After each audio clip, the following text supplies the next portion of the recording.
Welcome, everybody, to Generation Dan. What are you doing in my swamp? No, Luke, I am your father, and every other quote that I can think of and say, but I can't remember at this particular moment. The comedy podcast about generational differences. I'm Atlas Novak. I'm your millennial. Who else is here with me? I am Dean of the Genetic Marvel, and I am your resident old person who is angry about everything. And if anyone comes on my lawn, I will tell them to get that F off my lawn. Because that's what I don't like it. And returning to the show after I don't know how many episodes it's been. It's been far too long. Welcome back, Kayla Esmond. How are you? Hello. So we've got two millennials on one going on right here. This is unfair odds, but I think we can all agree Gen Z's pants are stupid. Yeah. That's 100% reasonable. Oh, no, 100% definitely. reasonable. Yeah. No, that's fair. Like, I mean, like their pants. I wish I could wear them. Hey, Serge. No, but realistically, are they even pants? You're like, I mean, there's some sort of bottom half covering, not pants. I mean, it's at the same time, I am definitely considering bringing back the toga. Now that I've lost so much weight, just like the toga, I feel like sounds. Not only is that your heritage. I mean, I'm Greek. If anything, I'd be like, I'm embracing my culture. Don't shame me. But it seems freeing. No, like you can all. Well, listen, like the problem is that like I found out when we went to the UK last year, and we actually went to the Harry Potter Wizarding World thing. It was an awesome experience, but also they explained how like wizards wore robes because they could just poop wherever and magic it before it even hit the ground and disappear. And you're going, listen, I'm like, that's a good use of magic. And also, if you were in a magic fight, I would be like, boom, diarrhea. Like, just immediately, that would be the spell. Like, like I feel like that's the part. That's what they hide from us in Harry Potter. Well, here's the question, though. At which point is the poop disappearing? Because you do need to wipe. Is it disappear? Is the asshole like the platform 9 3/4 where it just like disappears as it passes through the barrier? I feel like that would be incorporated in the spell, right? I feel like this poses more questions that I never sat there and asked myself, why do they wear robes? I just accepted they're wizards, why they wear robes. I never asked myself why, but now I have a million more questions. Like it's terrible. Okay, well, first off, the worst world building ever. No one needed to know that, It's not in the books itself, and then J.K. Rowling was like, guys, fun fact. Everyone needs to know why wizards are superior. It's because they don't have to poop. Yep. They just 9 3/4 my butthole. And welcome to Plasshole 9 3/4. I mean, like that's a superpower. Like, also, what would you call that spell that gives people diarrhea? Ex-laxico or something? Or I mean, your word. That will probably work. Like, let's be honest. Even if you just tell somebody like, "I hope you poop your pants today," like that is immediately. They're like, "Why? Why would you be so mean?" Unless you're Atlas and you're like, "Oh, everybody poops their pants." No, they don't. That is. I will die on this hill, sir. You poop your pants when you're a kid, and then you stop, and that is how people go. Ah, you're an adult now. You don't poop your pants. Just. Is that the sign that you're an adult? That's the transition into adulthood, is no longer pooping your pants? I feel like it's a strong vote. Like you're like, you mature so young, you stop pooping your pants quite young. You're like, I'm an adult. That's what I. At the same time, a little while ago, I was driving home, hit traffic, and I immediately was like, oh no, like to the point where I had to drive like half off my seat just out of fear. But I did get home, which I was like, I just the shame that I would have to bear by telling Atlas that I pooped my pants. I was like, I can't do it. I would rather cry and clench my cheeks with just monumental effort. I've got a solid practiced clench. I feel you. I feel like times. I'm like, listen, I'm still human, but I'm not a monster. Like I've been pretending to be human for so long at this point. I'm not gonna let that happen. So today, I haven't pooped my pants in a very long time, but also I feel like that's just butthole strength. At the end of the day, just butthole strength more than anything. If anything, it's a selling feature. I'm just. Dino taught me a very interesting phenomenon, which is that if the pressure is coming from the top of the butthole, it's a fart, but if it's the bottom of the butthole, you're gonna shit your pants. That is, I'm telling you, it is the weirdest knowledge that I have gained from being the size of a land manatee. Was that if it's when it's go time, you like, and you just judge if it's in the middle, it's 50-50. You're I'm editing all of this out for the episode proper. I have done that on stage, and people are like, "It's good knowledge." I did it. I told guys when I was working at a Halloween Village, and this German guy was like, "That sounds ridiculous." I'm like, "Just trust me, because the next time you fart, you'll be like, oh my god, that's real." And then somebody was helping him. He was wearing he was supposed to be like a evil doctor, so he had like blood all over and smock. And his smock, he was like, "Can you help me tie it in the back?" And somebody's tying it, and he's like, "Hey, you're right." And I looked at him. I'm like, "Did you just fart on him?" And he's like, "I did. I'm sorry, but it is true. The top, Yeah. if you feel it at the top of your butthole, 90% just fart. It's good knowledge. It's beneficial. It can save you." Yeah. So the question, is it exclusive to men? Because we need some research on this. We need some science. Don't know. I'd have to ask my wife, ask Victoria. Yeah. Every time that I've said it, I have seen many people in the audience go, "Huh." So both men and women, but men have been like, "Hey, that shit's real." And I'm like, "I know," but women tend not to express that. I imagine women aren't usually keen to listen. Be like, "Hey, top of butthole pressure. Good theory." Like that. I have a bit where I'm like, "Listen, I can solve sexism in one fell swoop." Now, I can't make men not creepy. I can't do that. But what I can do is two specific things. Is number one, women are allowed to fart without discretion. Like they can just fart, and men are not allowed to respond to it. Period. That is number one.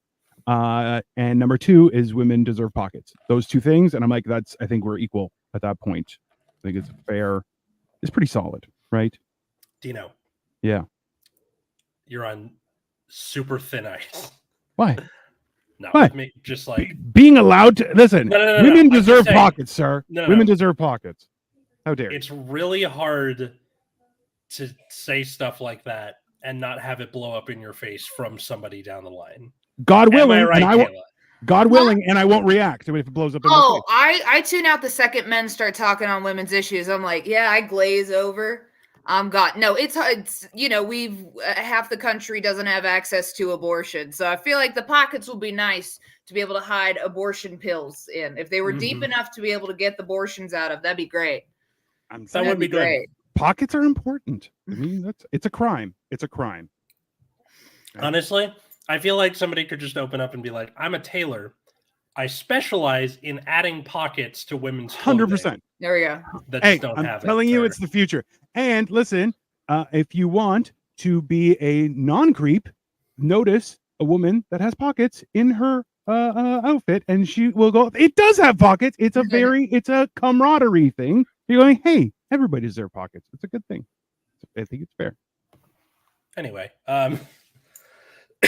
well, the topic proper is about plagiarism, because Beyonce is in a little bit of trouble with her new hit Texas Hold'em having the same, apparently sounding too similar to the theme song from Franklin, from the 2000s.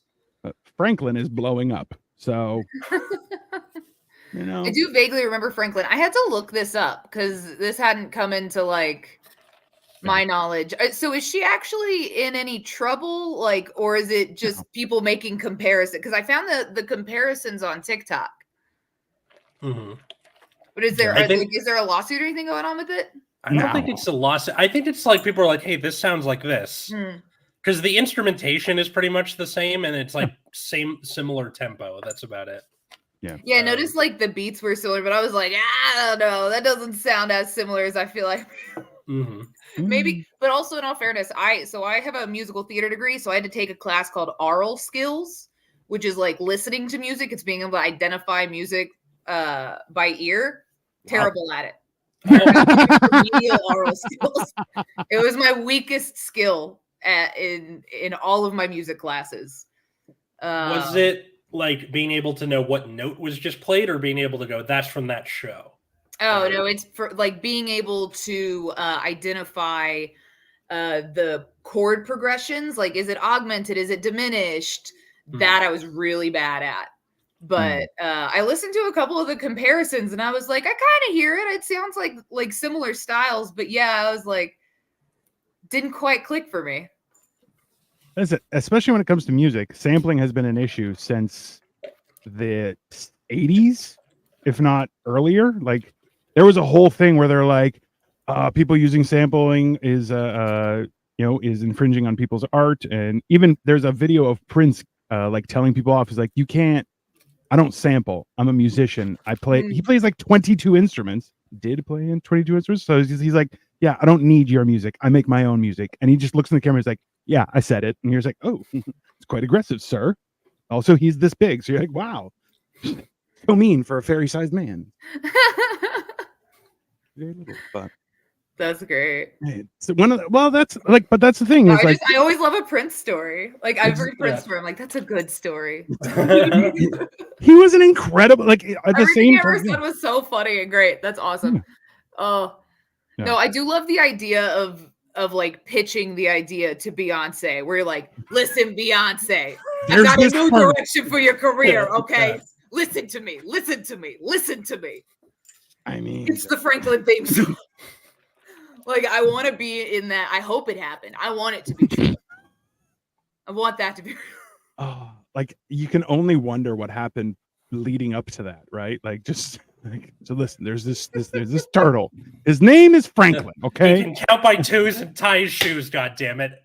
And this is where our story begins. It's just, I mean, it's a real, like, in this at this point where like AI is duplicating stuff and apparently there's a whole thing of people will take essays that have been written on whatever subject they're trying to write. They'll translate it to a language, then translate that to another language, and then that back to English, and then just go through and kind of fix the grammar. And you're like, oh my God, just write something, you jackass. It's like, what? Like, you can have, like, at what point does, hey, I've been inspired by this train of, because like your education will inspire you to mimic how you've been educated, right? That's if you study a philosopher, you'll think in that mindset, and that, that makes sense. But at the same time, you're like, hey, that's somebody else's speech. What are you doing? Well, okay, so Kayla, since the last time you've been on the show, I became a teacher. I'm an English teacher now. Amazing.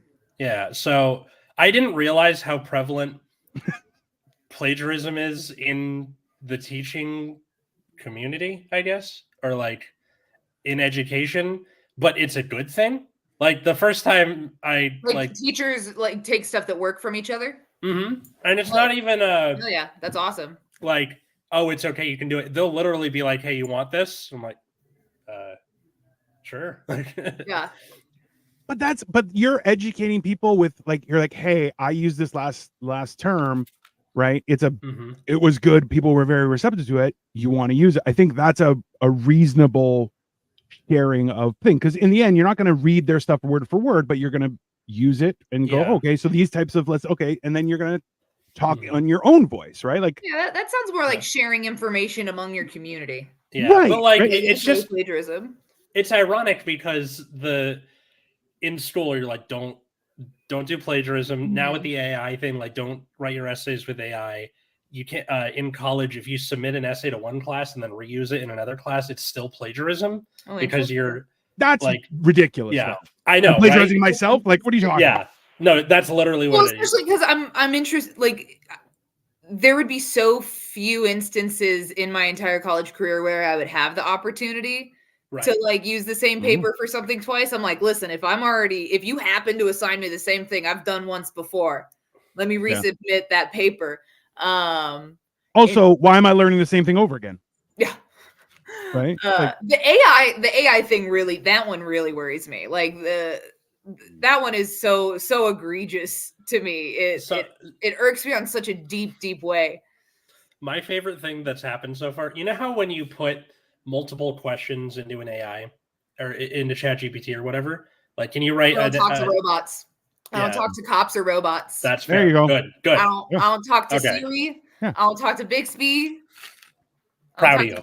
Listen, Yeah. Skynet has it. Like Skynet needs to try. Okay, I'm not going to just. We don't have an Skynet. Alexa or a Google Home This is where I'm gonna go with this the apartment, genetics and we will on this never. one. But Josh has talked to Chat GPT. My fiance has talked to Chat GPT. Congratulations, by the way, last time. Thank you. Yeah.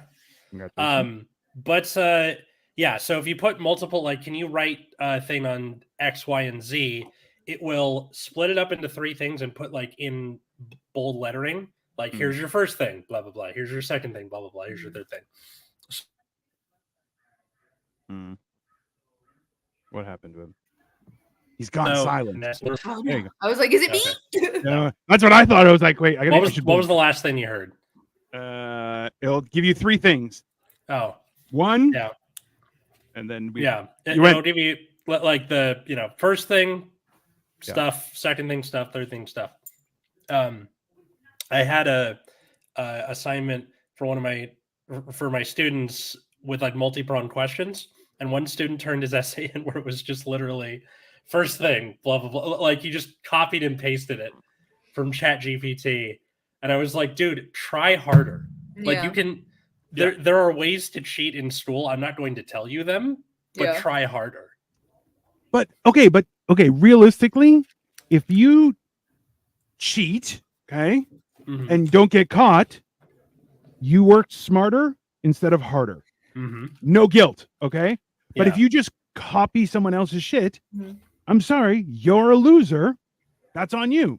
It's the same thing. Look, if somebody tries to steal my bits, I'm like, number one, you can't do my bits the way I do my bits. That's just right. You can't even tell a story the way I tell a story. Even if you do it word for word, it's just not going to go across the same. That's just how it is, right? But like, so if you try and say, oh, well, I have a similar joke, go for it. That's your own thing. It may have the same premise, just get to a different place.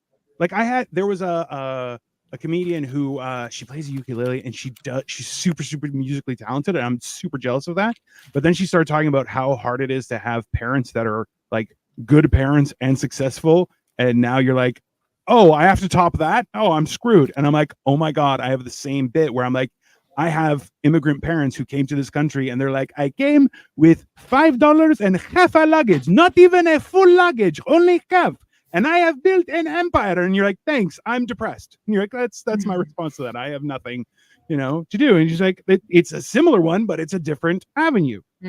But that's having similar thought patterns and also being sad that you're not as successful as your parents, which I think is a reasonable thing. That's true of many of us these days. A lot. Yeah, especially it's going around. It's like that thing from a few years ago. It's just going around, everybody. It's going around. Trust the science. You'll be fine. Like, no, I get it though, on like the kid, like not being so mad if kids cheat in school smartly, because smartly, yeah. On one side, like, you're training at least to be a spy. You're at least training to be a spy. You're learning how to roll up your little answer key, slip it into your pen, take it out all nonchalant. Like, you still have to study to cheat smart. You still have to like write stuff down. Absolutely. Yeah. My strategy was always, you got to practice your poker face where you're like, my computer deleted it. Right. Do you remember when people would replace those Coca-Cola labels with all their cheat notes? And I'm like, yo, that's is a transferable skill. That kid knows what's going on. Another one was like, you can bring in one cue card of like a cheat sheet of a cue card. But he didn't. You can bring in one sheet as a hint page. Oh, I could write some tiny on those. Yeah. Oh, well, this is the best part is he didn't say, so he said cue card, I think, and he intended like a 3x5 card. Yeah. So this kid brought in like a full size, what you use for a science fair, like that big with the entire lesson plan on. You're going, okay, work smarter, not harder. The kid knows what he's doing. You're like, you can't, don't get mad at that guy. Hate a game, not the player. Just, come on. It's my strategy was always get to the class early and be like, I'm studying, and then you're just writing the answer on the table in pencil. So so when you look closely, you can see it, but from far away, it doesn't look like anything. If they start walking by, cover it with your paper. Then when you're done, lick your hand, rub it on the table, and it's gone. And that's why everyone gets sick at the same time in school. Just FYI. That's exactly how that Right happens. here, just Yeah. I don't have an eraser. I'll just use my hand. Just give it a little warm up. Well, Yeah. it's a little suspicious to see someone like erasing the table. Like that's. We No. grew up in different times, sir. People erase the table everywhere where I was. They're like, I have nothing to do. I'm just wasting an eraser. Just fine. We were And born. yet that S appears everywhere we go. I have a question for y'all in regards to plagiarism. Have y'all seen the new? I only just saw it. The recent allegations that the Holdovers script was plagiarized. The Holdovers. The Holdovers Really? movie with Really? Paul Giamatti that's up for a bunch of Oscars. Oh my Yeah, God! No, I haven't heard that. What's a few the? I think people it, told like, me it's just supposed to be really came good. Yeah, no, it just loaded onto Prime like a week or two ago. I think like the story like just came out about like because someone there's a Wow. WGA writer. He's the guy who wrote Paddington 2 and Oh, Luca Suspicious. is saying Up, Joey. has filed a claim with the WGA that their script was plagiarized by the writer of the Holdovers. wow! That is That's like pretty whack. I mean, so okay, but I We'll see remember if it pans out or not, but I know, but like realistically, there were a few people who were saying recently, I think it was on Madam Web, where like that entire movie was written by an AI because nothing makes sense. There's Oh like yeah, that nothing. definitely sounds like nothing, something. man. Yeah. Which everything I've seen about Madam Web, I had no intention of seeing Madam Web, and then everything I Yeah. see about Madam Web makes me want to see it. Which A almost little makes bit? me feel like it's like a reverse psyop where they're like, if we write it with AI really bad, then everyone's gonna go see it, and we fuck with them. Like, I mean, like if I go see it, have you gotten me? Did you trick me? I feel like there's a definite thing to that. And so apparently they actually have been saying that it's been pulled from some theaters because videos of the movie with people just like laughing hysterically while watching, going, "What the hell is going?" Like just yelling, going, "That doesn't make no sense," and just enraged by it. And I'm like, I kind of want to see it more. I mean, What a beautiful brainwash me. I'm down. experience. Like, if anything, I am a perfect candidate as Manchurian candidate. Like, there's no, I am definitely can be brainwashed and do like shenanigans. I'm happy to. Just, that's fair. I'm in.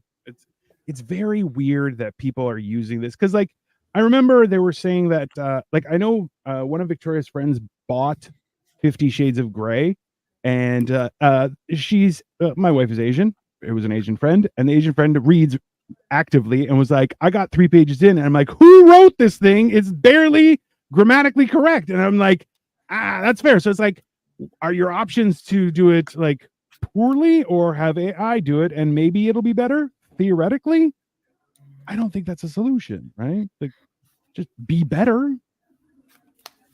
I've heard that like Dune 2 that came out recently, that's supposed to be like a wake-up call because it's like a lot of the stupid stuff that's happening with movies lately where it's like all the franchises and it's because the studio notes like keep bogging it down, so everything just kind of feels and looks the same after a while. And with Dune 2, they were like, all right, you can do what you want to do.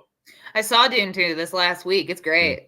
Yeah, it's I a lot like of the fun. first one. I should check it out. We saw it too. Impressive. It was very like I liked like Blade Runner and the new Blade Runner because I'm like, the cinematography is awesome. The music, it really draws you out, and like they've really done some psyop shit to like music that makes you feel things. And you're like, I hate feelings, so I'm like, it's the movie's fault. That's not mine. I don't have a heart. That's gone. Atlas has been married exactly 37 days, and his hairline. Congratulations on 37 days, Atlas. How does it Thank feel? you. About the same. I have a pinched nerve right now, and everything fucking hurts on like this side of my body. Oh no! So, yeah. Welcome to marriage, sir.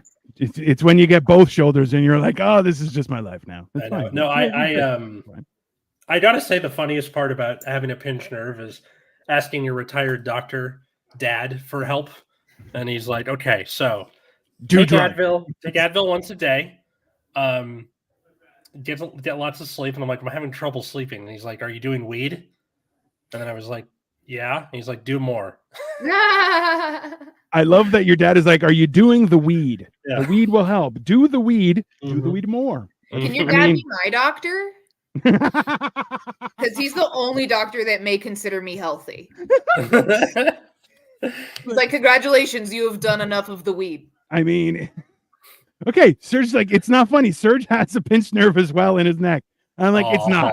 It's horrible, but also, Serge, I'm sorry. hit that bong, make yourself feel good because good God. PC culture is so out of control, you can't even make fun of a pinched nerve anymore. What has comedy come to? You used to be able to make edgy jokes about your buddy's pinched nerve in this society. Oh my God. Communist Sweden. Communist Sweden. No, because your pinched nerve would have been seen by universal health care, but right, you would not be in this. I will personally laugh in healthcare. I gotta love whenever I like talk to somebody and they're like, you should go to urgent care. I'm like, okay. Aside from the fact that I'm not really sure what it is they could do exactly, where they're just like, here's Advil. But also they'd probably be like, yeah, that'll be $3,000. Right? You know? Ooh, la-ti-da, the urgent care. Okay, let me eat caviar and my limo driver on the way. Yeah. Get out of here. Which, hey, hiring a limo driver still cheaper than an ambulance. Just FYI. There has been a bunch of people who are like, so I drive Uber and this guy who was stabbed gets in my car. And I'm like, what? And he's like, I need to go to the hospital. Like, you should call an ambulance. He's like, nah, it's too expensive. Uber is the way. And you're like, I mean, I get it, but also, Jesus. There's that one in like GoFundMe where people are using it to like pay off their hospital bills. Urgent care is $20. Like, this is supposed to be to like fund a vacation. Yeah, well, or like plan an event. Being the unwilling backbone to our medical system is not what we had in mind. Hey, Joey says urgent care is $20, and that's, I mean, in Ohio maybe. I don't. In LA, it's like $9 billion. The ambulance is $5,900. That seems accurate. Yeah. That seems. I can't let this stand. Hold on. Urgent care costs. Yeah. I mean, well, let me just fight with your chat while I'm here. Totally reasonable. Yeah. Joey deserves to be fought with. Google says $90 to $300 for an average visit in California. So $300. Like, I'll just leave that for California. I wish also that with urgent care, or like just medicine in general, you could be like, how much is this going to cost me? And they're like, I don't know, we'll bill you at the end. Like, that's so weird. Nope, absolutely not. Yeah. Instead, they're just like, well, fuck around and find out, I guess. Hey, you know, that's how bad drug dealers are. I'll be like, don't worry, I'll get you next time. And then you're like, then they come to your house with a bat. Like, you can't, there's no freebie in this that, I'll let you know. No. Let's write it down right now, you sons of bitches. Mm-hmm. Yeah. I had to get a colonoscopy in my early 20s and it absolutely wrecked me for years as like financially. I got fucked in the ass. So, it was the worst way. It was the worst way to lose that much money. That is 100%. I pay no medical bills. He is also a veteran. Yeah. I don't pay medical bills either. You want to know a secret? You don't have to pay bills if you're shady. If they can't find you, you don't have to pay anything. No. That's factual. Don't tell people where you are. That's simple. I'm currently broadcasting from the moon. I had a lot of medical debt that like ruined my credit for a little while, but it did eventually fall off. And I was like, sayonara. Yeah, well, that's the thing is, okay, listen, I would go ahead. If you get one thing done and it was ridiculously expensive, start going to everyone and just let it lump sum. You're going to get real healthy. You're going to have 7 years of bad debt. Totally reasonable. And then you're also healthy for that 7 years. I mean, that's a win-win in my books. I'm just, it's just fair. Come on. You got to hit while the iron's hot before they get you. Just take them apart. That's, the idea that you guys, I remember they only recently they started charging an extra $40 for an ambulance ride. They're like, if you get dropped off at urgent care, you're not going to pay anything. But if you have to take an ambulance, it's going to be $40. And I'm like, I need an ambulance because I'm like, I live in a house of people that I can wear as a backpack. I need 2 men to come in and help me up because I'm a giant land monster. And they were like, that's fair. And then they saw me and they're like, you are a land monster. I'm like, ta-da! That works. Seriously, I never pay medical bills. Oh, Joey, Your medical service is like, do more weed, just like Atlas said. It's fun. Yeah, pretty much. Shit, most of the time, why would I piss? I mean, could Your you Honor, imagine? my client was joking in the chat. Your Honor, no, he was doing what's called, he was rizzing up his boys, is what it's called, Your Honor. Also, thank you, John. Land monster. I mean, yeah, I either go by land monster or land manatee. Both work. That's fine. I feel like it's. Do you know the? Why does he keep gone. on freezing? What is happening? He's Oh my gone. god! It's also a horrible picture. Like, come on, that's not even. It doesn't even look like. That looks like him if he was like, out of Siberia. It's like, in Siberia we don't have healthcare. Snagged by the unfriended monster, just getting sucked out the back of a low quality Zoom based horror. I mean, it looks like pictures on Reddit in where people Soviet Russia with Bands U. Yeah, I can tell. I can tag. Was all that just silent? Yeah, pretty much the whole thing. You're even silent right now. Jesus. Oh God. What is going on? I mean, maybe you've been on Marco's show. So, Kayla, I'm on a show with some other guys up in Ohio, and every time they mention something risque that's also politically charged, all of their internet starts to get wonky, and I'm like, how is this? Like, we'll be on before we go live, no problem whatsoever. As soon as someone says something wonky, boom, everybody goes weird. And I'm like, I'm here by myself. It's ridiculous. I love it. Well, God can only watch one thing at a time, and he's picked that one. He's like, I could stop one thing. That's, I mean, in all honesty, I'm like, I feel like you pissed off somebody in the NSA and they're like, fuck that guy. I'm going to watch all of his shit. And he's like, I got a new fan. You're like, no, you got a new enemy, friend. That's one of them has an X at AT&T. Just like, get right. That's why the AT&T outage went down. They were like, oh. Listen, that's now that's a conspiracy theory I can get behind. I mean, I feel like that's good. Every few months they keep on saying that there's going to be a solar flare. Be ready. The internet might go down for up to 3 months. And you're like, I really feel like you notifying us says that you haven't done your job to protect the internet. Wiener. Like, it's that's why I have foraging books. That's why I got foraging books. I'm like, let's go. I'm going to survive at least 2 weeks. Listen, that like there was a whole documentary they did up here where they're like, so I'm in Ontario, but Quebec, where Montreal is, they're like, we have 3 days worth of food. If trucks stop, we have 3 days, and then that's it. And you're going, oh, that's absolutely fucking terrifying. Because also you guys are horrible. So I'm like, yeah, I'm gonna learn how to grow stuff in my backyard. There you go. Once again, laughing in healthcare. It's wonderful. It's fine. Laughing and dying. I mean, a little bit. That's insurance is the biggest scam ever. Like, if I pay health insurance, I'm not paying more medical bills. Oh, I agree that insurance is absolutely the biggest scam ever. That's spot on. You said this is your friend Joey? Yeah. You, Joey. Yeah. He goes by his channel is Square Table Degenerates, and that is the shout out to Square Table Degenerates. You're spot on. I mean, like, yeah, they also the abbreviation is STD, which you're like, yeah, also spot on. It's just, that's the way he rolls. And I'm like, that's fine. I know for like plagiarism in comedy is not looked kindly upon. Oh no, you'll get decimated by people for that shit. You will get fucking like your heart ripped out Temple of Doom style if someone finds out that you stole their thing. Yeah.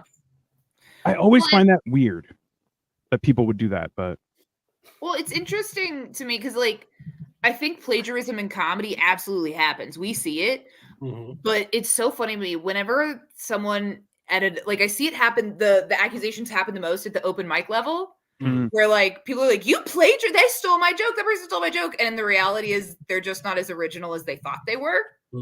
And it's like, oh, they stole your joke that's been done by six other comedians in the last 15 years already. Like, so often, like in the beginner levels, people will be like accusing other people of stealing their joke, and you're just like, no, that's just a bad joke. It's just like like, they stole my joke about how I just lost 175 pounds. It was my ex-husband. It's like, come on. They stole my joke about how these dating apps are whack, man. Right. They're like, dating in LA is weird is my premise. I'm the dating in LA is weird guy. That's me. And the rest of the world just says LA is weird. And you're like, yeah, that's also the same joke. It's not, yeah. Are you kidding me? That's But no, also plagiarism in comedy absolutely happens, and like the ones that I get obsessed with are like the side by side sketch comparisons with like people's sketches in SNL or like other people's sketches, and then like an Amy Schumer show sketch and stuff. Those I watch all the time. I'm like, ooh, give me. Yeah. Oh yeah. Well, that's always like the good stuff. I there's gotta be like I definitely find that if you do something like especially at a mic, I'm like, if the audience can tell where you're going, you suck. You're a hack. Like you're not good, right? If comedians can tell where you're going with your joke, then you're like, yeah, you're not good. It's just you're blah, right? But if even comedians can't tell where you're going, that's a winner. Like that's something you hold on to. But then people will try and see it. I'm like, yeah, but you just run your own race. You don't think about other people. If you hear like I've actively dropped stuff where I'm like, oh, that guy just did that joke that I have way better than me. I'm just not going to do mine anymore. Because I didn't do a job. That happened to me when I first moved to LA. There was a joke that I hadn't told in a while, and like it never really worked that well for me. And then like I came here and I saw someone else do a very, very, very similar joke. You know, it wasn't like exactly the same, but there were aspects about who they were as a person that they were able to make that joke better. And I was like, okay, so we were doing similar math, but you were able to do it better. And like I just dropped that joke. I wasn't super attached to it, but like, you know, we were two comics on like I had been in Arkansas, they'd been LA, we did similar math, but like, yeah, I showed up and I was like, that's a better joke. I'm tossing mine. I just didn't do it anymore. But that's really how you grow, is being able to go, oh, that no, I was wrong. I have more to learn. Because realistically, it's you follow the same equation and then you fill in new variables, right? That's why it's so great to like write comedy from your own very specific perspective. And that's what I started learning to do, because that was very early on, but that's what I started learning how to do, is like draw from my specific perspectives, take from my own stories, because that you're not going to bump into someone that has the exact same experience as you. And like I haven't seen anyone do similar jokes to mine in years. You know, once I started really focusing on, all right, what is my voice? What is specific to me? What do I find funny, and really digging into that, as opposed to like working on a very surface level. Because that's the thing, those first few years, you're working on this very surface level. You're just kind of trying to figure out what you're doing. So you end up in similar thought patterns as other people. But like, if you keep with it and you're working and you're writing and you're good, you get to a point where it's like, no one can steal your act. No one can steal my stuff. I'm not going to run into someone who's having the same thoughts about my very specific life as they are, you know? You're not gonna see people like doing stuff like I have a bunch of stuff about my name. That's not gonna come up, right? I have not run into any other epileptic comedians. So like the 15 to 20 minutes I have on epilepsy, that's pretty much all me. So it just never, same thing. We're like, you focus inward. Also, that means stuff ages less terribly, because like if you're a topical comedian, that's fine, but you're constantly, like, your material constantly is decaying on you as time goes on. But that's the thing is, and also it's easier to remember because it's yours. Like it actually happened. You're like, oh, I remember this one time I got my tongue stuck to a steel post because my brothers were assholes, and that's a thing that you play prank on young people. Ta-da! Like, because my friend wanted a Red Ryder BB gun, and I was dared to stick it on the pole outside the school. But like, there's always, if it's yours, you'll never forget it. You'll learn. You'll just be making it better. Like you'll learn better tags and stuff like that, just because you lived it. But if you're telling somebody else's story, it's gonna suck. Why? Because it's not yours. That's why. Like the idea that people would copy and try and represent it, like, oh, I did this. You're like, okay, but you didn't. So what are you talking about, right? Like. So yesterday we went and saw Amadeus, and I'm like, okay, the whole premise. I believe that the movie itself is fictitious, like the storyline, but the idea was that you have Mozart, who is unbelievably good, and the guy who could have helped him to be successful and live longer and all that kind of stuff was like, fuck you, I hate this guy. Why? Because he's better than me. You're like, that's not a reason to hate somebody. That's a reason to support somebody. No, they're good. And he's like, but he was a bureaucrat and he had favor in the court. So you're going, that whole idea that you have people who are like, oh, well, I have many friends in high places, so I'm in charge. You're like, yeah, but you suck shit. That's not, you shouldn't be there, you piece of crap. And my God. You know, wait, so that means Salieri is an open micer? He really was. Fuck. But it's that's the I need idea. to rewatch Amadeus because I've the only version of it I've watched recently is the Simpsons version. Which I mean, it's probably comparable. That's fair. Yeah. You know, like if anything, it's going to be hilarious. It's got the classic Beans fart song.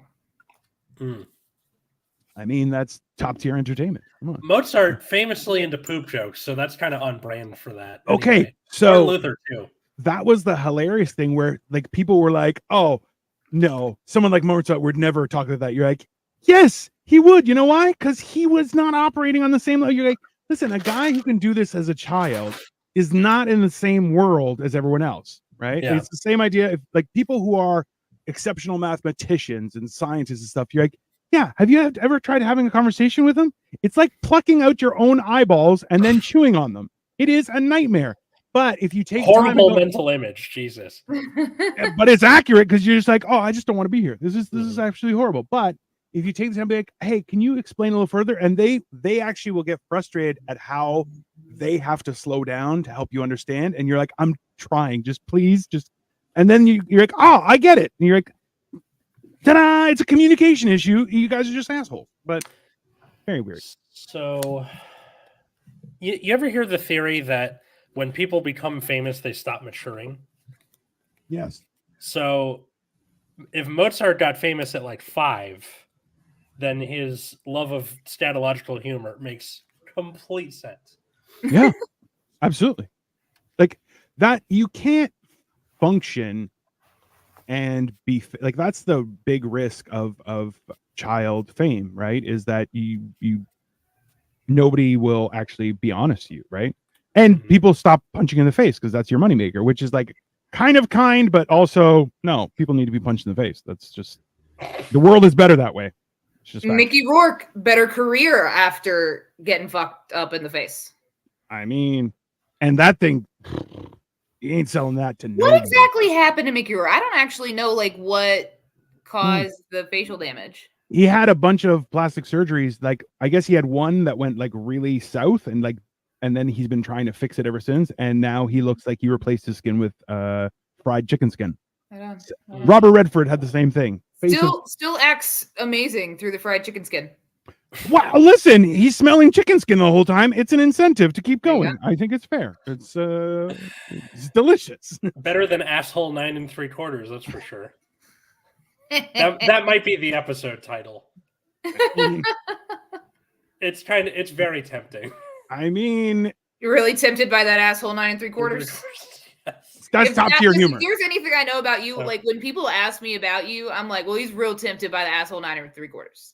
I mean, that's people ask you about me all the time, and I answer, he is exclusively and only interested in asshole 9 3/4.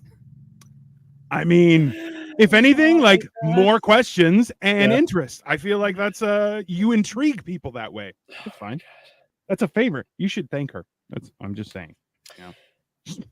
I always wondered why, like in music, you can have cover songs. You have cover bands even. I was in a band in high school called Obvious Plagiarism, and all we did were covers. We wore other bands' t-shirts and concerts. That's fun. Yeah, that's fun. It was a fun time. But like there's no ability to do that in the comedy world for some reason. No. Is it because comedy is like based on surprise? Or probably do. I think you could do something kind of like, I think it's the way you play it. Like if you did something referential where you're doing who's on first, like, that's a classic. There's some stuff that I feel like you can work in there if you were to like, if you're a drag queen who like does the Joan Rivers like bit, like I feel like there are ways to do it, but on the whole, like there's no cover bands in comedy. Like there's those little niche things you can do. Now there's one of my favorite bits of all time, and it's so old, and I like watch it. I've watched it so many times. But it's of a woman doing she's like, she does a Carlos Mencia bit. Okay. I know her name. Hold on. That means it wasn't Carlo Mencia's in the first place. The only reason that I can't remember her name right now is because I brought it up. I legitimately watch it all the time. Morgan Murphy, I think it is. But she like makes this big show out of like being like, Carlos Mencia stole a bit from me. And then she does his bit so low energy. She does one of his bits really low energy. And when you do his bits low energy, you realize there's no bit there. I mean, Okay.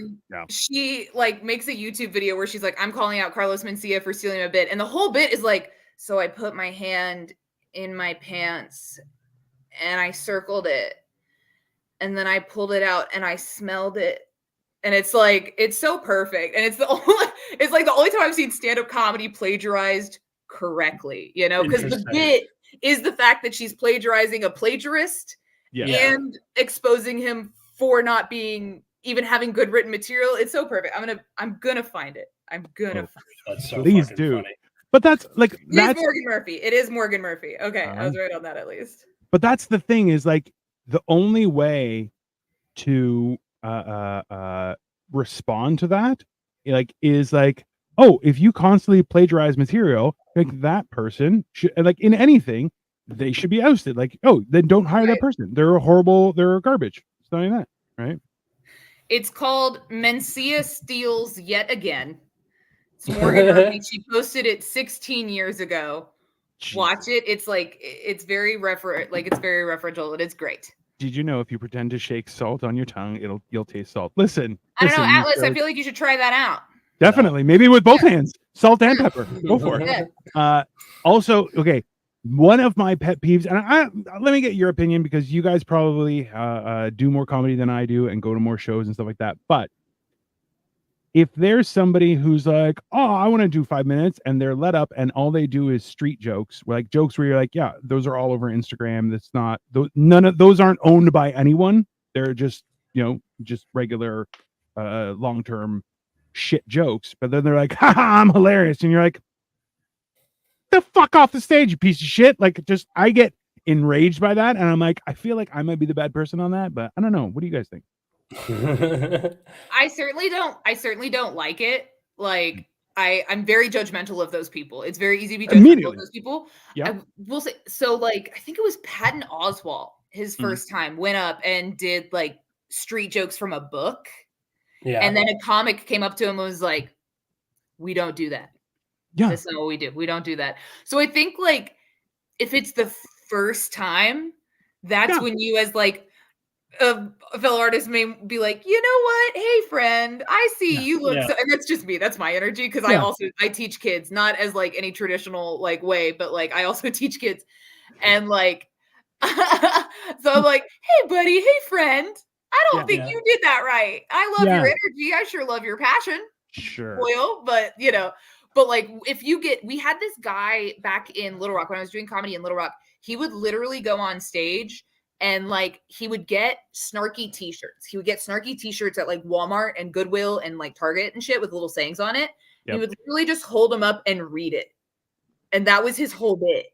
And he was the worst. He was the worst. And he would just do like bits off of Reddit. He was the worst. I hated him. And he did it for like 2 years. And did it work for him? Or was it like, what? Did it work for him? No. Okay, good. All right. See, look, like as someone who the most delusional people I've ever met. Look, as someone who used to like, I have a collection of ridiculous T-shirts that I will never mention them in my. I just walk on stage. Like I have one. It looks like a North Face logo, but it says "Hey fuckface" instead. And people love that. Like I have it on my Facebook and my Instagram because I'm like, it's a hilarious shirt. And people are just like, fuckface, right? But I'm like, I don't talk about it.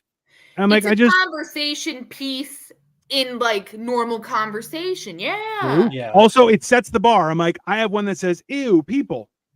I'm like, I don't like any of you. Let's start there. And then I'm gonna make it laugh. Does it have Tweety Bird standing above it going? No. Just says ew people. That's it. Oh my god. I have the airbrush Tweety Bird on there. There was a guy, like, this is almost 10 years ago now, at West Side Comedy Theater. His name was Mango Vejito. He would go up and do the exact same routine, word for word, every week for a year.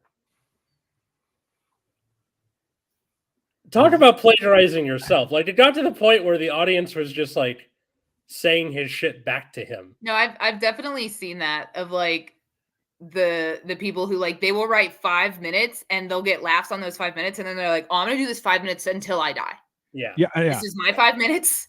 Will always be my 5 minutes. This 5 minutes is gonna carry me all the way to the top. This 5 minutes is gonna get Kimmel to blow me. Yeah, this is my 5 minutes. There are many like it, but this one's mine. Without my 5 minutes, I am useless.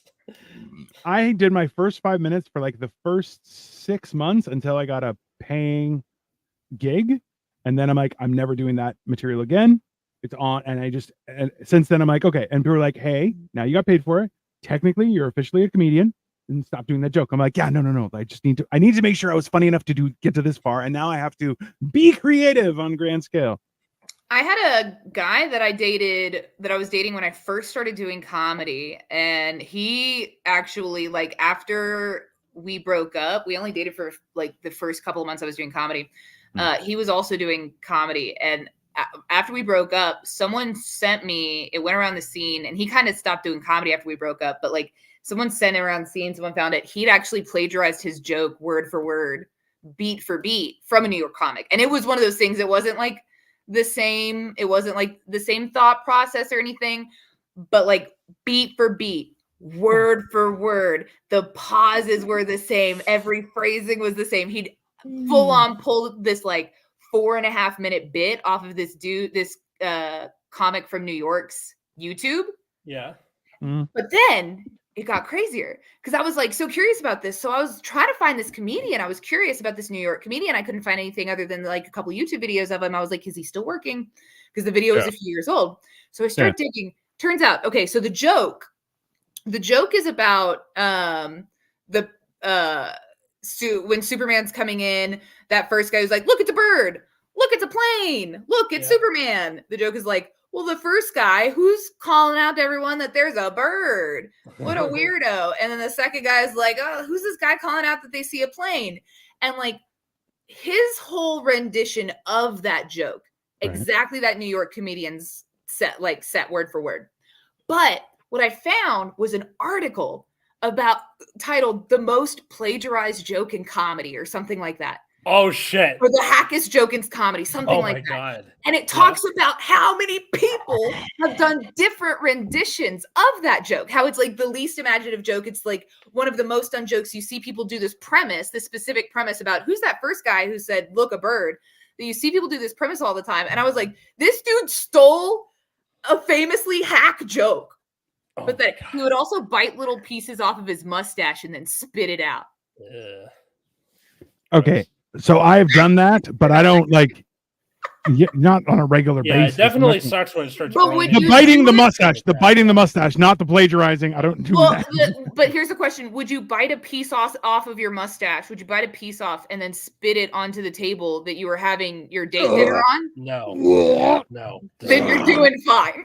I feel like the guy, the plagiarist in that scenario, he's like, I would totally get away with this in 1889. He thought he would. It's always like, it's those rare occasions where you find it like exactly on a YouTube video. Like when I was in college in my dance classes, in my choreography class, someone found another student's like final choreography project, the exact same choreography, the whole thing on YouTube. And it was like, they just happened to look at the same YouTube video that had 300 views or something. Like people think if they go deep enough into YouTube where there's a very few views, they won't get caught. Cause like, who else is going to see it? But we're nosy bitches here, you know? That's I got my in channel, trouble everyone. Don't worry. once for plagiarism in college in a creative writing class because I had my roommate at the time was really into Team Fortress 2. So he always had like Team Fortress 2 stuff going on in the background. And you were supposed to write like a story about a character's job. And I accidentally cribbed like 80% of the Meet the Sniper video. Were you doing like text to speech to text or something? No, it was just like the kind of thing where I was like, okay, there's a guy, maybe he's in a sniper nest, maybe he's lonely, and maybe he's like really into being professional. I see. And just like the thing where it was over in the next room and it just kind of souped into my brain. Got into the brain. But like, it was definitely like, I could definitely see the correlation. It's so like, I got a 0 on that assignment, and I deserved it. That's an homage. I guess so, but like, and it's an homage to Quentin Tarantino, damn it. So sure.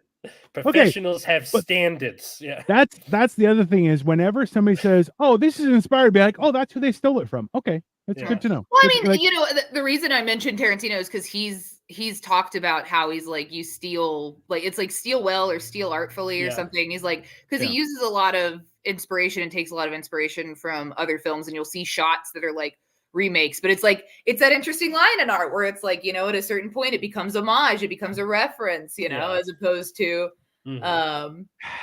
stealing. It's like I feel like if it's more than like what, half of the same, like if it's like, oh, that's similar, like, but similar, you're like, oh, there's elements that you've, you know, changed to make it your own, fine.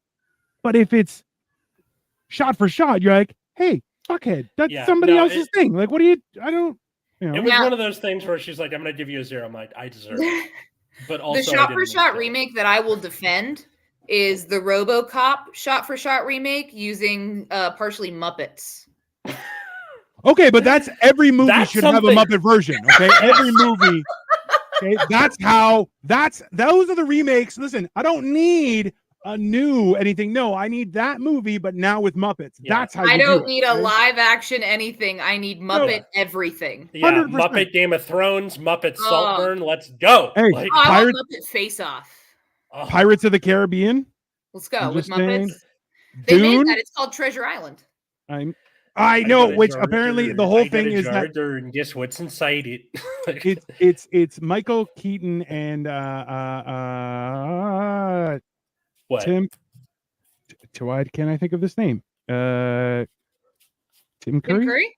Yeah, somebody explained to me, was like, oh, it's because they act like everyone is human, whereas they're being treated like a Muppet. And I'm like, that's genius. That is exactly what I need in new entertainment. Not this. Oh, we're just gonna remake it with new characters. You're like, no, it is garbage. Still, change it to Muppets, everyone. I think it'd be cool if they did Game of Thrones in animation, but that's me. Feel like it'd be a better use of dragons. But listen, there's not even that. I still to this day have not seen the series finale episode because I was like, everyone knows this sucks now, okay? And they're like, well, we got to finish it. I'm like, no, you don't. You know why? Because it sucks. Okay, it's that simple. It's absolutely. I love that so many people name their children after characters in Game of Thrones, not knowing how it's going to end. You're like, that is a gamble, and shame on you. I've got kiddos that have Game of Thrones names in my class. That is. Theirs worked out well though. Theirs worked. I don't have any Khaleesi's. I don't have any Daenerys. Okay, I do that bit on stage where I talk about if you're gonna name a child after a mythological universe, make sure it's done. Like Atlas came from Greek mythology. That's thousands of years old. Yeah. Season 2 Khaleesi. You didn't know how that was gonna shake out, did you? Yeah. That's why that's why biblical names are great. We know how that short story shakes out. Not great, but it's got an ending. Yeah. There were some okay people, not a lot, but some. That's fine. You can just go for that, but not choose wisely, people, and read the whole story. Some people end up banging their family members. You don't want to name your kid that. That's you're setting them up for failure. It's not. I feel bad for kids who are named Cersei after like the goddess. Oh, God. I mean, that's gonna happen. It's either that or turning everybody into pigs. There's not really much of a. You gotta go by Cece. Yeah, definitely. You gotta go by Cece at that point. Yeah, which I think they also did in The Lightning Thief. Like they had her be called Cece, and it's like, oh, it's Cersei. She's turning us into pigs, and then that's fair. It works. Listen, Sorry, go ahead. No, go ahead. No, I gotta say that so the book that my students just finished was The Brief Wondrous Life of Oscar Wilde, which is a book that has like a lot of English to Spanish code switching and a lot of slang and a lot of stuff. And it's a really dense book for what it is. And at the end of the midterm, the in-class essay, they were like, "Mister, we didn't read the book." I'm like, "You don't have to tell me that. You can just say you read the book. If your essay's good, I don't care." You know? Why do people rat themselves? I have a question. What is code switching? What does this mean? Code switching is like switching between a certain way you behave in front of some people versus others. So like you're like business Dino versus at home Dino. Oh, two-faced. Gotcha. Kind of. Well, I think like when I'm at work and I have customer service voice. Yeah.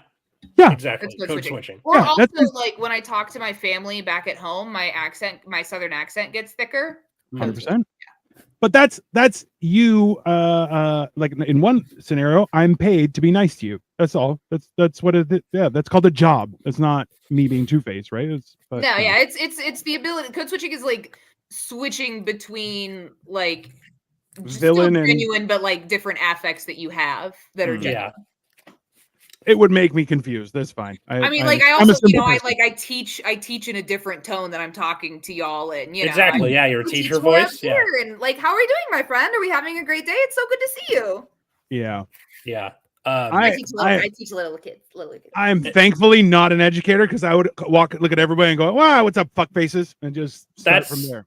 That's roughly what my teacher voice is. Just like, all right, let's get going. Like, just kind of annoyed and exhausted, like the Costanza way of teaching. Yeah. I'm a firm believer that I'm paid to do a job. I'm not paid to smile while I'm doing it. Mm-hmm. Those are not. I'll smile on my own time, of my own accord, not because you give me money.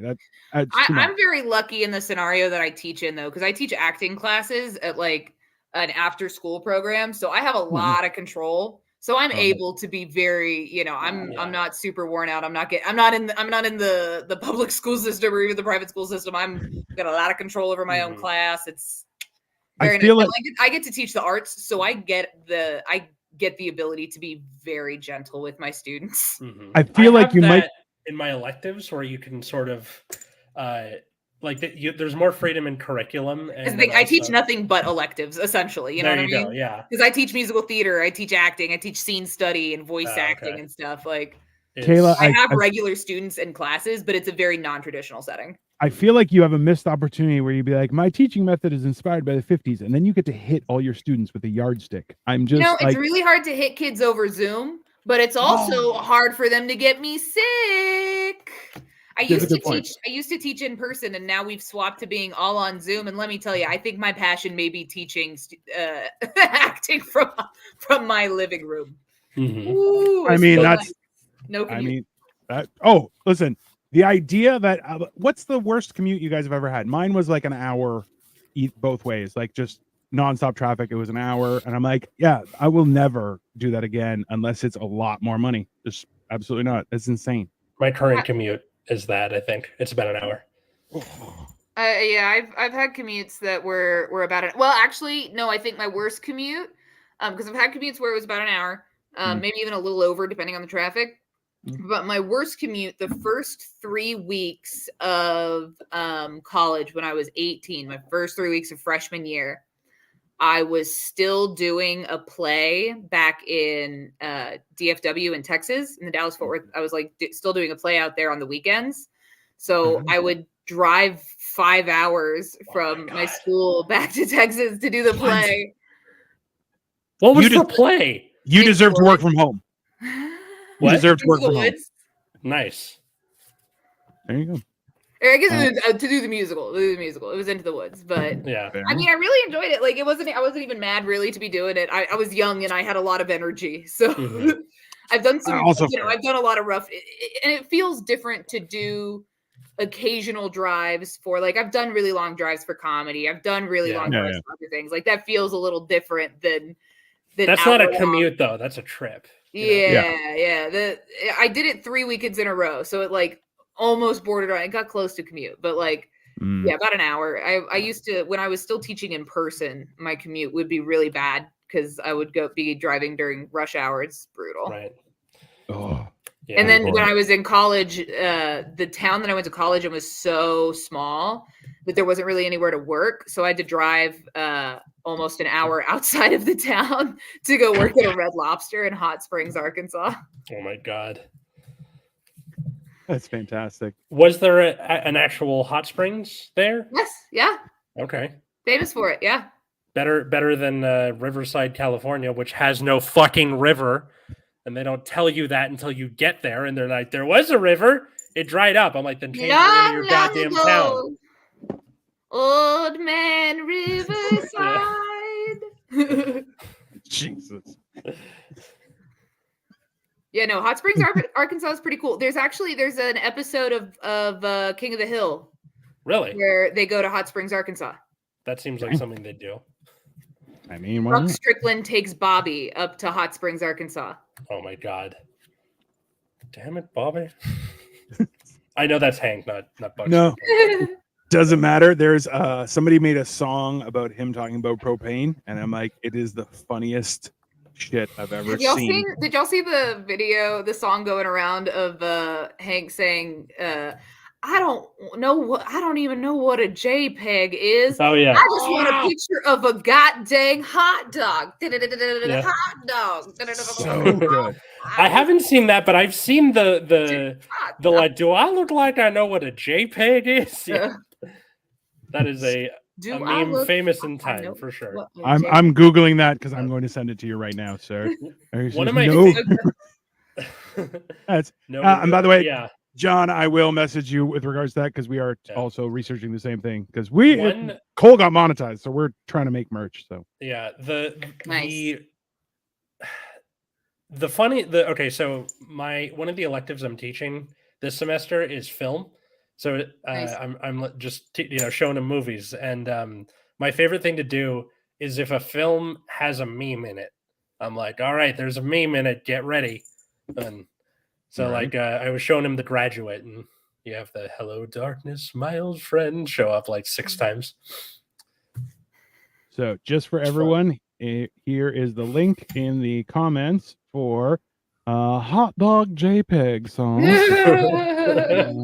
I swear, in Thailand, I went to a Korean cafe, sat down, looked at the menu, walked out after a minute. They didn't sell coffee there. What? Okay. That is funny. Listen, that's the... There's nowhere to get a cafe latte? What? I mean, it's one of those things that I honestly... and it enrages me when people misrepresent things, and then they're like, oh, well, that's just how we do it here. And I'm like, no, you're a liar, sir. That is like, if it's a pizza place, you better have good pizza. If you don't have good pizza, then it's a cardboard factory and go fuck yourself. I mean, is that so much to ask? I feel like that's my biggest issue with plagiarism is people representing that they have the skills to do something and they have just stolen for somebody else. That's my issue. If you've tried and you're like, hey, I use this technique, okay, fine. But if you just suck, work harder or steal from in a better way, you dingus. No, that's the AI plagiarism kills me because like you spend a lot of time and a lot of effort and a lot of passion and a lot of sacrifice and a lot of failure to learn how to do a lot of the arts. Like that's the hardest part of the arts is they require failure. There's no way to do a single art form without failure. It's ingrained, and that's what makes art human.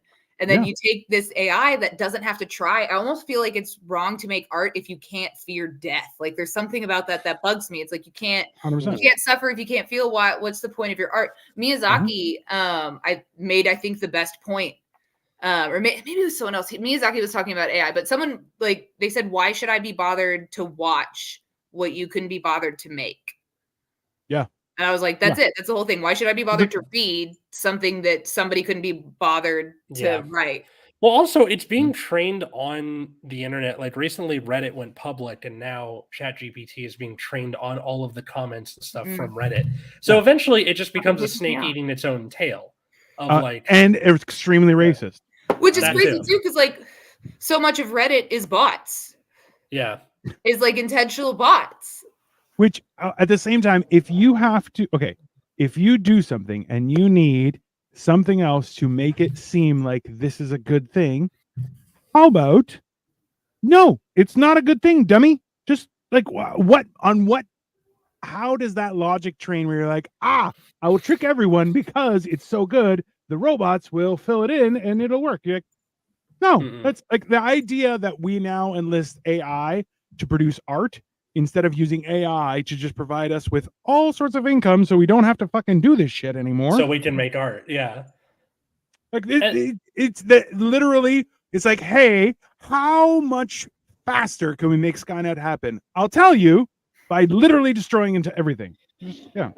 Every time, like at the beginning of this year, I told my students, people, you might be wondering why you're even taking English in the first place and why it's important. And I'll show you. There's a newspaper clipping that I always like to point to where it's a pitcher that can throw with both hands, debuted in Major League Baseball.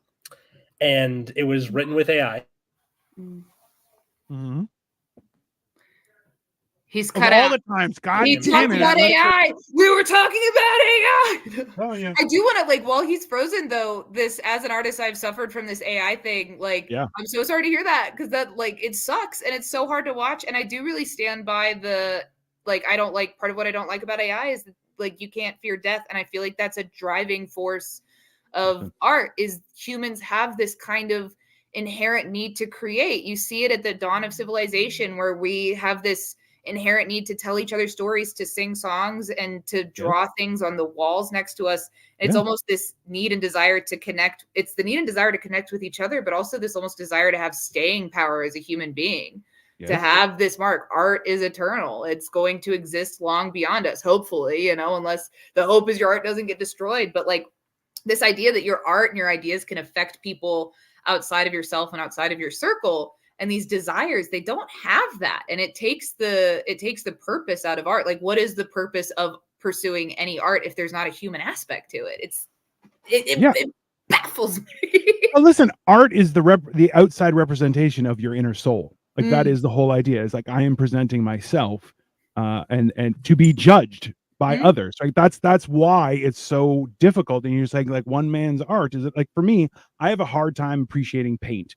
But sculpture and architecture, I'm like, wow, that's amazing, right? So I am Greek. This is how we do There we things. go. But it's just one of those things. Also, too, if you think that was a great statement, John, we also, the reason that Kayla is so important and why we've had her back, because her previous statements have also been great, such as, fuck them kids. Also a fantastic statement. That's just okay. I can almost tell by the size of my second chin in that particular exactly how long ago that was. That was not my intention, because I'll be honest with you, there have been so many times when Atlas said stuff and I'm just like, fuck them kids. Just immediately, because there's nothing you can do about that section. There's nothing you can do. It is just it's a great statement, and it's important. Listen, I have a section, but I look fucking hot in that though. Let's go. Hey, listen. Oh man, that penis I drew in the abandoned truck stop bathroom stall is going to represent my soul. I mean, technically, it will. Like, that is, you know, one of the first recorded, or the first recorded joke ever. Like, the first one we have written down. It's a fart joke. It's a fart joke. Yeah. It's a Sumerian fart joke, and it doesn't translate at all. It doesn't translate to modern English at all. But it's so like, it was a hack shit comment. Made a fart joke. I'm like, it's a fart joke, and like it doesn't translate into English very well. But it's like about a woman, a newlywed woman, going like, I think that, like, the idea of it is like, once you've married a woman, she'll fart on your lap. Yeah. I mean, otherwise you got to pay for it. That's just how that works. Sorry. I was showing my kids about thinking about the history of propaganda, and like one of the earliest things you can point to is like Martin Luther being anti-Pope, and he's got things where it's like the Pope is just spewing farts all the time, and it's like, yeah, fart jokes have been around long before us, and they'll be around long after us. Sometimes the farts will stick around longer than we do. That's just it's all hail the poop Pope. That's why his robes are always flowing. Oh, he wears robes for the same reason wizards do. Asshole 9 3/4. Yeah. The Lord takes his turds as they come and takes them up into the sky. Magical sorcery of the Lord shitteth and the Lord taketh away. The papal anus. It's one of those things. It's I mean, I feel like once you become Pope, you get that superpower. Your poops just disappear. No. It's God's blessing. There you go. You know, it's fine.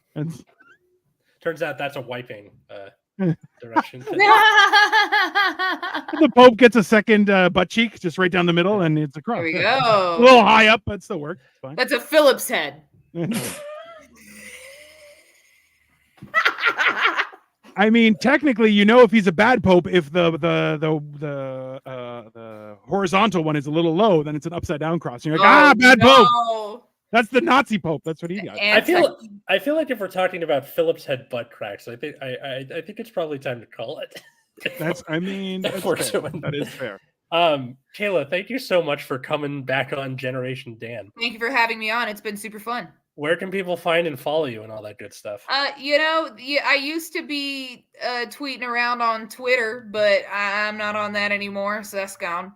Good. But you can find me on Instagram and TikTok at Kayla Cats and Comedy. So that's Kayla_Cats_and_ a comedy. Also, if you just search Kayla Esmond, ESMOND, you'll find me. Yeah. I pop up. I'm one of the only ones. Yeah. Also, too, if you guys go to the Instagram for Generation Dan, which is linked in our YouTube, she is tagged in the Instagram post, which I do religiously for everybody. So if you want a previous guest, that's where their information is. Or if they don't have it there, they may have been an AI pretending to be a guest. That's fine. See, now that's a plot twist. You get the opportunity to have an AI on. That'd be cool. It's going to be all fart jokes. I mean... Well, if it's trained off of the internet and Reddit, yeah. Oh, Amadeus. Anyway, you can find us, like Dino was saying, at Generation Dan in all the places. Find me at Atlas Novak in all those places. I also run another podcast called Nexus at Night. That's about a trading card game called Vanguard. If you're not interested, I completely understand. Also, me and Cole Clayton, good friend of the show, previous co-host on this show, started a new history podcast called Last Minute History, which is like a terrible history report of me to Cole, and then he's making jokes about it. We just did our first episode last week. What? That sounds awesome. Yeah. It'll be every other Monday on the Generation Dan RSS feed or on our YouTube channel. Yep. What was your first episode about? Mesopotamia and the history of beer. Oh, that's very cool. That's very cool. Beer is wildly influential in human evolution. Oh, yeah. Everything. Yeah. It's crazy. It's not a civilization until there's beer. Hey. I literally in the episode that every civilization discovers three things: fermentation, frying things, and swords. That's because everybody loves beer, donuts, and stabbing things. Well, and the fermentation thing is funny too, because that means that humans have been gross forever. Because the fermentation is the one and only thing that I bet I could have discovered. You know what I mean? I've left some stuff to rot. Definitely. Yeah. And if all that doesn't tickle your fancy, you could go to my channel where I'm building a bunch of Lego. This is the 1989 Lego Batwing. It's super huge and cool. It's actually a retired item, so you can't actually buy it anymore. Oh, that's real cool. I've been building more and more Lego lately, and my wife hates me for it, which I'm like, that's fine. She hated me anyway. She can't get out. I'm not signing shit. So in the end, if you want to watch that, I just talk shit while building Lego. So I'm doing that daily. You can check me out there as well, guys. That's super fun. So cool. It totally is. In the meantime, have a great night, everyone. Bye, y'all. Thank you so much for having me. Bye, everyone.